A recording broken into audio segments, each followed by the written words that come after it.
Chapter 5. Inner World and Outer World. What is our inner world? What is our outer world? Our mind is our inner world, psychological world. In our mind, we come across various kinds of emotions such as joy, sorrow, fear, anger, and desire. All these are emotions of our mind. This is called as inner psychological world. We involve in various kinds of intellectual thinking. By using this intellect alone, we manage various activities, occupations, and business. Our intellect also comes under our inner psychological world. Our mind is a manifestation of emotions and intellect. We call this mind as our inner psychological world. What is the outer physical world? We perform the role of a teacher. We perform the role of a doctor. We perform the role of an officer. We have to carry out our duties towards the responsible positions we hold. The responsibilities and the duties that we perform and the situations that we come across belong to the outer world, physical world. Though we classify our mind as inner psychological world and outer physical world, both are interconnected. Let us assume that someone misbehaves with us. We have not committed any mistake, but he falsely accuses that we have done something wrong. This is an external action that creates pain and agony in our mind. We become angry towards that person. This pain and the anger that arises in our mind belongs to our inner psychological world. The external actions and the situations are the cause for these inner emotions. Due to this anger that arose in us, we indulge in a fight with that person. Fighting with that person is an external action. This belongs to the outer physical world. The anger that arose in our mind belongs to our inner psychological world.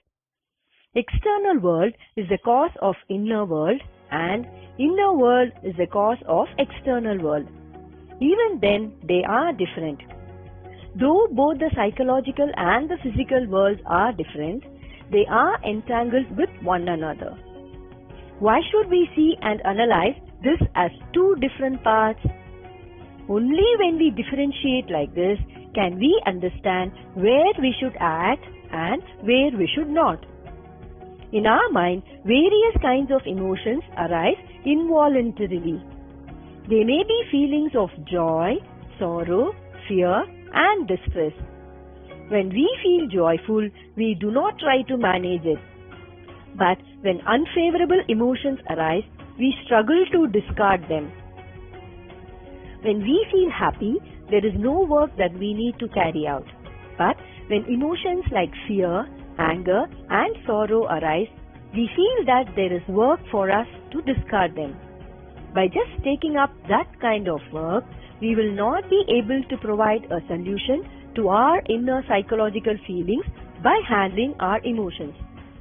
Whatever work that is taken up, if we raise a question, what is the purpose of doing it? Then what would be our answer? Either it will be about regulating our psychological emotions or it will be about regulating the external situations.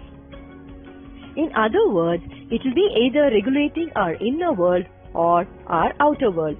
Like this, our activities fall under the two categories, inner world and outer world. In fact, we do not have to do anything to regulate our psychological emotions. So, as far as our inner psychological world is concerned, we do not have any work to do. It is sufficient if we understand what the inner world is. We can get rid of all the associated struggles and our efforts to set right the psychological world. Let us assume that we struggle about something. If we ask ourselves, towards what do we struggle against, then what would be our answer? In case we respond by saying that our struggle is to regulate our psychological emotions, then we can understand that it is an unnecessary struggle. If our struggle is to resolve and rectify our external situation, then it is our duty and responsibility to approve of our struggle. It is our duty to plan and execute our efforts successfully. As far as the outer physical world is concerned, we need to consider only one aspect. Are all our efforts and struggles based on ethics and justice or not? This is what we should be concerned about.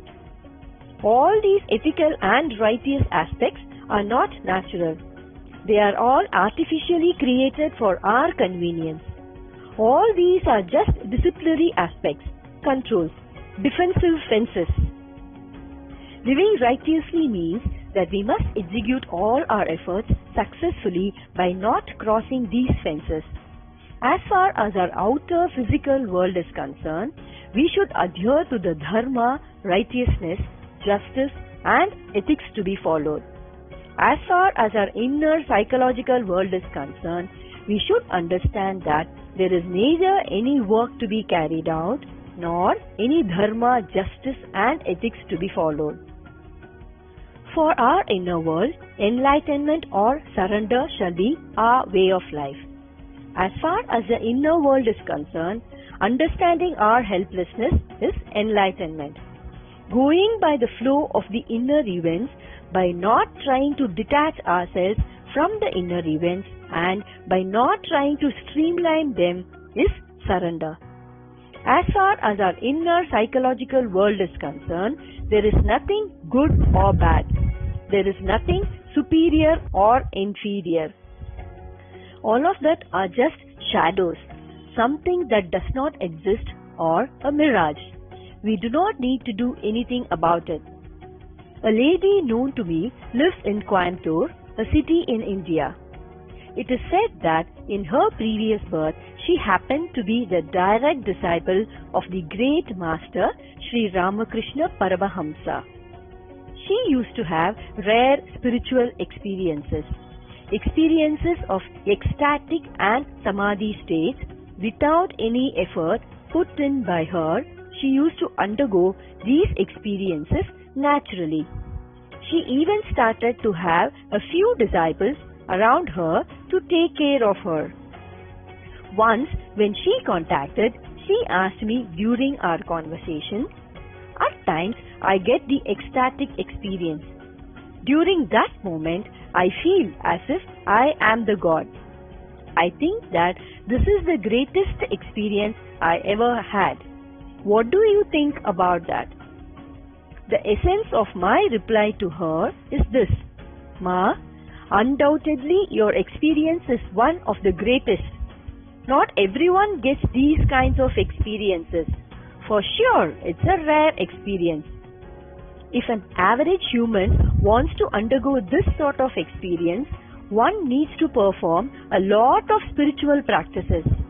Only with such great effort and perseverance can he or she may get these spiritual experiences. Your natural ability to undergo these experiences without involving in any effort or practice indicates that you have born with some special qualities by your birth itself." At the same time, there is another aspect that you need to understand. Instead of this ecstatic experience, if you happen to undergo negative emotions such as anger, hatred, jealousy, sorrow and fear towards someone, then there is no difference between these ecstatic experiences and those negative emotions. Basically, both the emotions, ecstatic experiences and the negative emotions are of same kind. As far as our psychological emotions are concerned, they must appear and disappear instantly on their own. It is not right to cling on to an emotion just because it makes us feel good, or to just chase away some emotions just because it makes us feel bad. Therefore, for the inner emotions, there is nothing superior or inferior.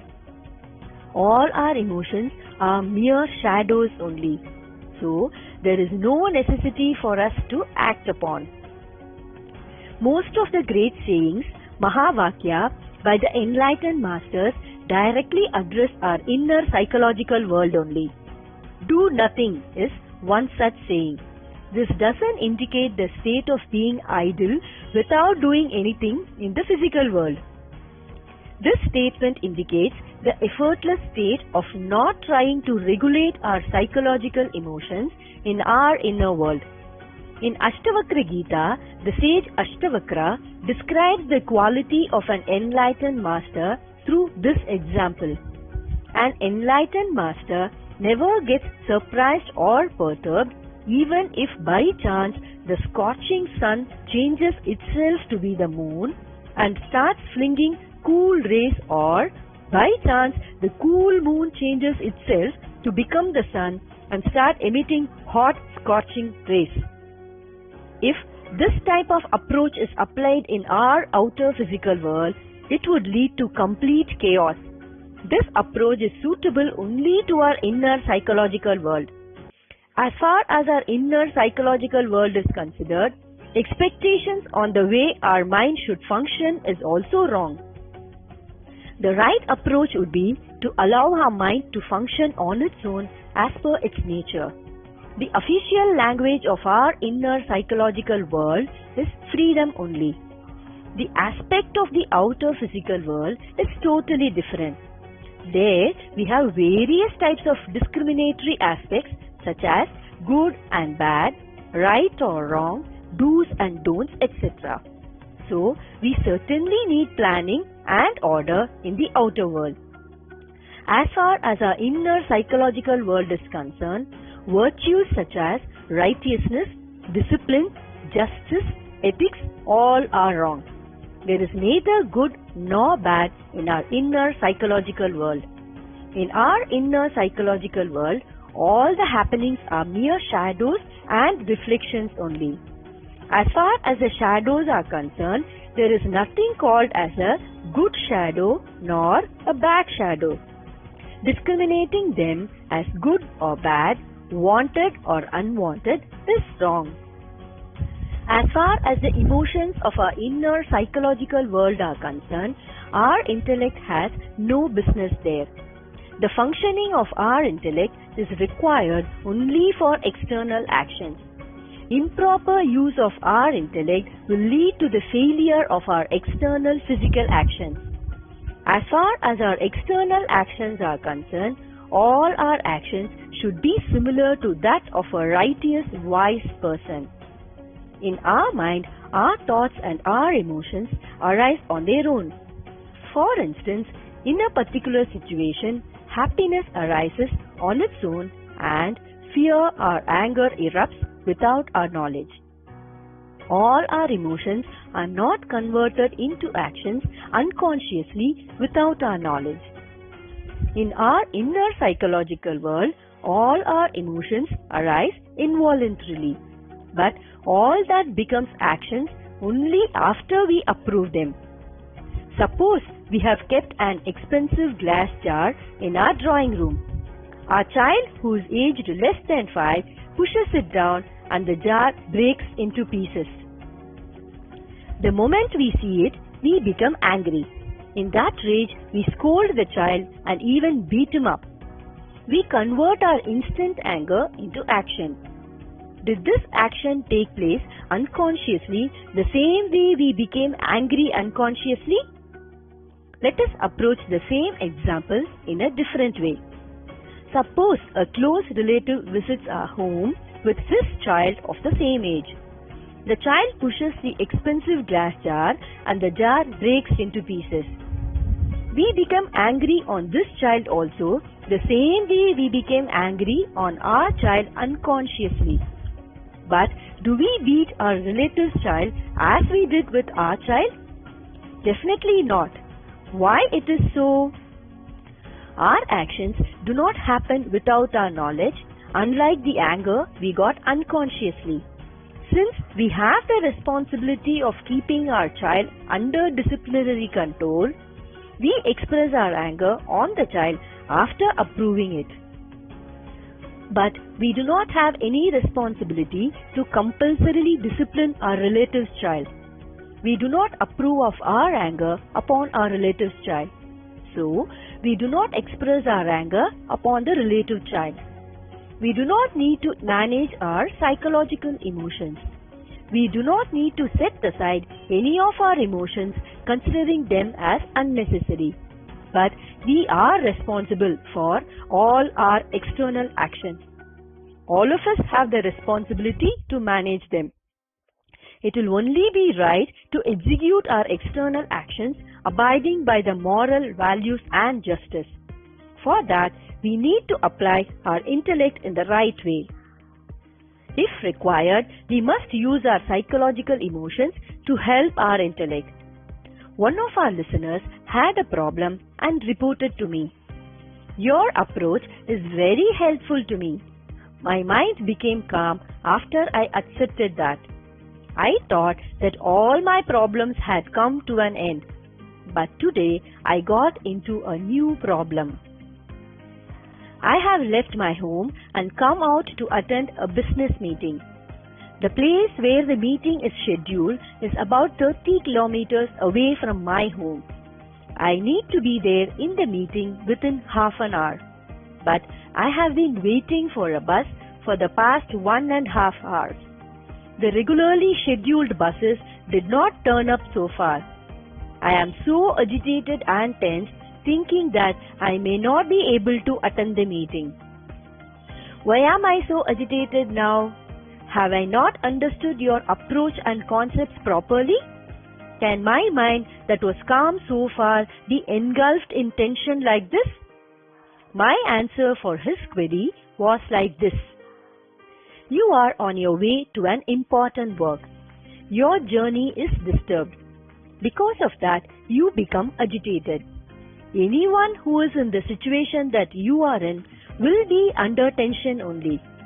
There is nothing wrong to feel agitated. It is this tension that has come about like a stimulant to help you complete your action successfully. Only with the help of such a stimulant, you can successfully complete your journey.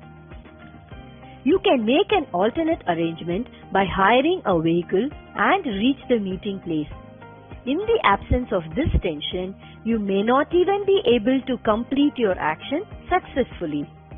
There is nothing wrong in your getting agitated for that. But to get agitated against your agitation is quite wrong. We may make use of all our psychological emotions to deal with our external actions. We may call our inner psychological world as a false and shadowy world, but our external world cannot be called so. We can't call our external world as false. The outer physical world that we see and experience is real. There we need to carry out all our actions in an orderly manner. All that we need to do and achieve exists in the outer world.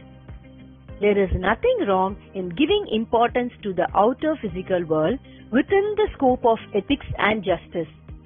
It is wrong to give importance to the psychological emotions in order to keep the mind peaceful and joyful. It is wrong to set right the psychological world. What is the problem of that person who was waiting for a bus for a long time? What sort of solution does he expect? If he asks how to reach the meeting place, then his entire problem is associated with the external world. We may give relevant advices to him regarding how to reach the meeting place, but he did not expect any such advice from us. His expectation was all about the inner psychological world. When he asks the questions, why did I get agitated? How can tension disturb my peace of mind? His expectation is all about streamlining and transforming his inner psychological emotions. Instead of directing his intellect towards the external action, he has directed it towards his inner emotions. Or intellect, instead of managing the actions successfully, takes the responsibility of how to manage the psychological emotions. How do we handle our intellect? When our intellect, instead of managing the external activities, tries to manage our psychological emotions, then we cannot treat our intellect as intellect at all. It can be treated as intellect until it involves the external physical actions. Its boundary ends with the external actions. In the event of the intellect crossing its boundaries and stepping into the inner world, it loses the qualification of being the intellect. As it loses its qualification of being the intellect, what should we call that as? If our intellect takes the responsibility of regulating our psychological emotions, then we should consider our intellect also as one of our emotions. We call our psychological emotions as mind. In the way we call our intelligence as intellect. Intellect has no business in regulating the psychological emotions of our mind. The job of the intellect is to handle only the external activities. If our intellect takes the responsibility of regulating the psychological emotions of our mind also, then it cannot be called as intellect. It needs to be considered as mind only. If intellect is considered as the mind, then there is no such thing called intellect exists. Only the mind exists. If intellect is considered as only an emotion, then emotion only exists there. Intellect does not. Only our intellect has responsibility. Emotions do not. Only intelligence has responsibility, not the mind. Inner psychological world belongs only to the mind. It belongs only to emotions. So, the inner psychological world should be free from all responsibilities. It should exist only with freedom. It should be free of any restrictions. It should not have any goals. If our inner psychological world should be free from responsibilities and restrictions and should have only freedom, then there should not be intellect or intelligence. Or if intellect or intelligence exists in our inner psychological world, then it should not have any goals. Such intellect should not have any future resort. There should not be any measurements for the actions of our mind or the emotions. There should not be any expectation for any logic and discipline. It may rain all of a sudden. Suddenly there may be a storm. We cannot question the reason behind that. Similarly, we should consider our inner psychological world as a natural one. In the epics, there is a narration about an incident. There is a sage by name Kagabujanda who lives as an immortal being. His ancestors have passed away. All his heirs too have passed away. Even the universe has met with so many deluges. The gods too have dissolved and disappeared and reappeared again and again. But the sage Kagabujanda remains forever as an immortal without any change. Everyone is amazed on why he is like this. Sage Narada goes to him and asks, "Everything in this universe appears and disappears. Anything that is created has to disappear. Like anyone else, you too are born to your parents. When everything has disappeared, how do you remain as an immortal?" Sage Kagabujanda replies with a smile, "It happens to be so." How can the nature be explained? It has to be accepted as it is. Only when all our inner psychological emotions are accepted as they are, without questioning them, our mind and intellect merge themselves. Intellect and emotions merge themselves. When will a student be praised as a good student? When a student understands his subjects and excels by demonstrating that in the exams, he is exemplified as a best student to his fellow students. When will a teacher be praised as a good teacher? When the teacher possesses an excellent understanding of the subjects and is able to teach the subjects without doubts in a way that students can understand well, then the teacher can be exemplified as the best teacher. When do we call a person as a good human being?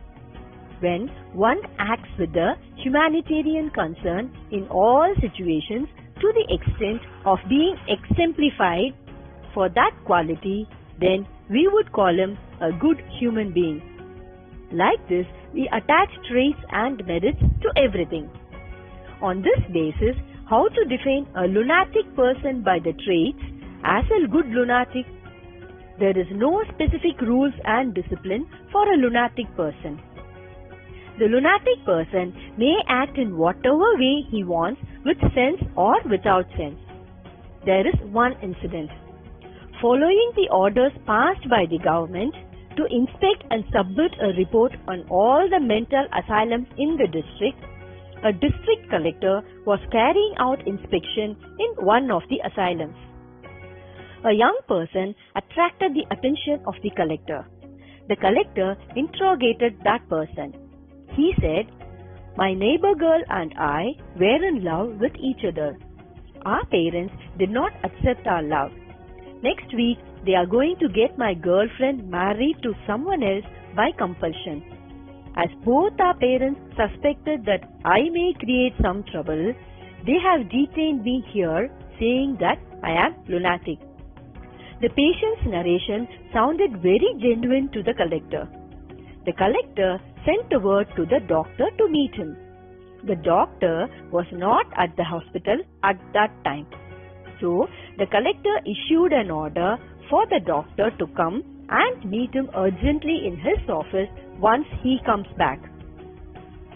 When the collector was getting ready to leave the hospital, that young person approached him to offer his gratitude. He said to the collector, "Thank you very much for your help, sir. Please do not forget me." As he was saying this to the collector, he gave a big punch on the collector's face. He started giving explanation for this to the collector. "Don't mistake me, sir. I punched on your face only because I wanted you to remember me. There is no other reason." Can we define how a lunatic person should act? A lunatic person can act in any way he wants. As far as the inner world, the mind, psychological emotions is concerned, it may act in any way it wants. Whatever restrictions or definitions we may set on how the mind should act are all wrong. If such an error is committed, who commits it? Which part of us commits this error? If at all we commit an error like this, it is only our intellect that commits the error. Can our intellect commit such an error?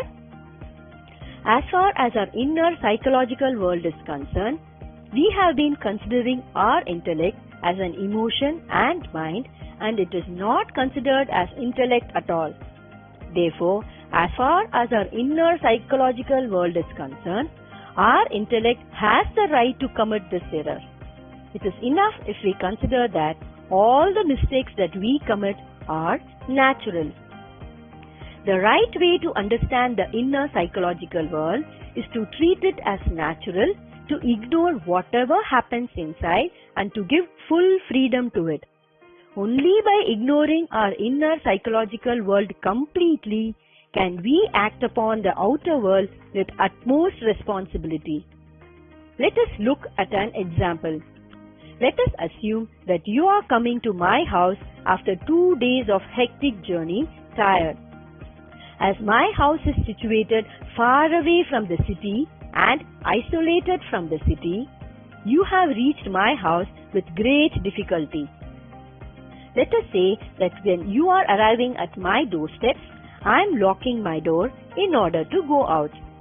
I am asking you to stay in my house and I am leaving.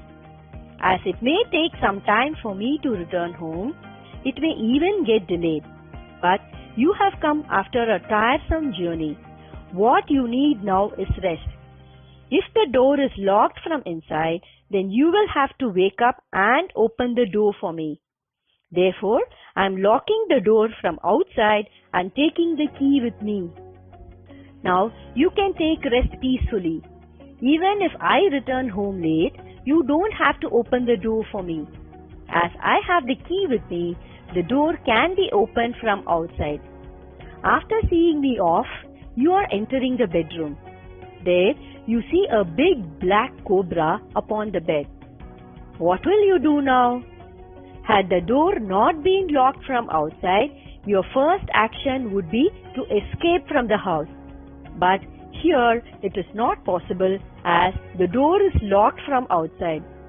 As it is an isolated house, you cannot even call anyone for help. Now, what will you do? Basically, you are not courageous enough to beat the snake. So far, you've not seen a snake in your life except in movies and pictures. This is the first time you encounter a snake. Now, what will you do? You can't fight the snake. At the same time, you need to rescue yourself from the snake. What will you do now? You must face the snake now. In the event of an opportunity to escape from the place, we would not choose the option of dealing with the snake. Only when there is absolutely no chance to escape will the thought of dealing with the snake arise. Only when we come to a relaxed state will we realize that the snake is also afraid of you the same way you are. As we gradually become relaxed, the snake also relaxes. Now, there appears to be a sort of unspoken deal struck between the snake and us.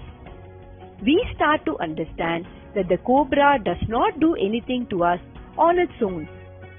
Similarly, the cobra also gets a similar understanding that we will not do any harm. It may be difficult for us to get out of the house as the door is locked from outside. Only if the door is open from outside can we come out of the house. But it is very easy for the snake to go out of the room through an open window. So, it leaves the room easily. Only when we ignore our inner psychological world completely will we become eligible to take charge of our outer physical actions. As long as we try to regulate our psychological emotions, all our energy is scattered apart. Without any struggle in our inner psychological world, when we involve only in the outer physical world, our entire capability is directed towards handling the external activities efficiently. Because of this, both the inner world and the outer world are regulated. By remaining inactive, our inner psychological world is refined. Sensible thinking and efficient performance brings refinement in all our outer physical activities. Outer physical world is not a mirage. It is very much real. The earth and sky are real. Human beings and our life are real. The life in which we participate is real. It would be excellent to live our life intelligently. Each stage of our life should have the contribution of our intellect. It is a duty of all of us to establish a good life, a good environment, and a good society with the help of our intellect. Mind should lead our inner psychological life. Intellect should lead our outer physical life.